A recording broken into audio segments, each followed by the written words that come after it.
There are people saying they're earning less than going to work. But that's not necessarily her fault. That's the system's fault. I mean, you're saying you're being paid more on the system than you would for being a carer. Yeah. I want to go back into work. I'm desperate. Yeah. But they have to wait for the medication to set in, which is a bit crazy, really. So have you seen a horse? I have. I'm viewing one on Wednesday. Now, you see, again, that mightn't be so extraordinary because you have a history with horses. I do, yeah. And also a lot of people would say pets and animals, particularly like horses, are very good for people with depression. What do you get out of a horse? I believe that. I mean, I go to the local stables riding when the kids are away. It just, your mind's elsewhere. It is. I love it. Would that not be a good place for you to work, maybe, at a stables, if you love mechanics horses? It's going to be. I'm sorry, it's got to be the cars. You know, the mechanics is a great idea. I love it. You know, and you're obviously doing well. You've done 2 stages now. Yeah. But I still think there will be people saying a horse is an extravagance. How can you justify a horse? At the end of the day, we're all individual. So you don't think it's extravagant?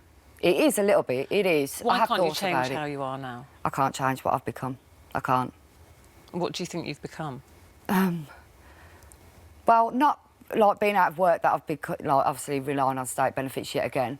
It's, I mean, you go to the job centre and they're a bit, you know, maybe it's best that you take your doctor's advice. You take a little bit of time off, but you're itching to get back to work, but they know, like, it's like a gate, they're stopping you from coming in.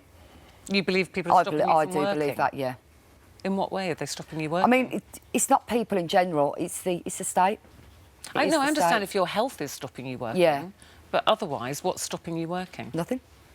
All childcare and everything is in place when need be. I'm hoping to go back to work next week. You see all the money that we're talking about spending on the horse?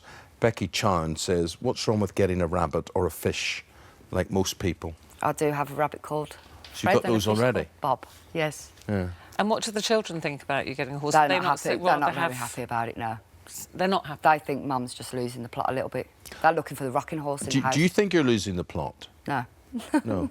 But do you do this to be deliberately controversial? Because a lot of people wouldn't even want to come and talk about it. I never know that you're going to get the comments you get. I know, yeah. I never actually told anybody about the purchase of my own mum. But there was a person through obviously the site I was looking at horses, and he said, I want to sell to your kind at all. The horse is staying with me. And I was thinking, what do you mean by my kind? There's always that barrier as well. You've got people that are born with a silver spoon in their mouth, and there's me. You've got that barrier. You have. You see, other people might say that they're out there working and... I enjoy work, I do, Eamon, I really do. But they might say you're sucking their spoon. No. No? No. Well, let's swap lives for a week, and you will see. It's not all easy. Mentally draining, I tell you. We've given you a fair crack. We've never said on this show... I know you haven't, I know. It is hard, though, some days. You've got the kids, you're organising everything. You think, right, I've got it all in line. Monday to Sunday, I've got everything, and then one thing drops. Oh, no, the rest are following. That's what happened. I kept up with everything. I was juggling it all. Do you have any advice that can relate to that, who are watching? Single parents are absolutely doing that. But do you think, I mean, along, you know, your life when you started, I mean, to have 8 children, how old are you now? 35. Right, to have 8 children by 35, you must have learned something. I've learned a lot. Yeah. And if you could give advice to other young girls out there, you know, that there may have been something in your life that you could do differently or that you'd have learned to do Probably would have waited, because I was 19 when I had my first daughter. Just wait and focus on your career, your goal, you know. Because all I've ever known is obviously motherhood. That's all I've ever had. Marie, that's my time. Very good talking to you.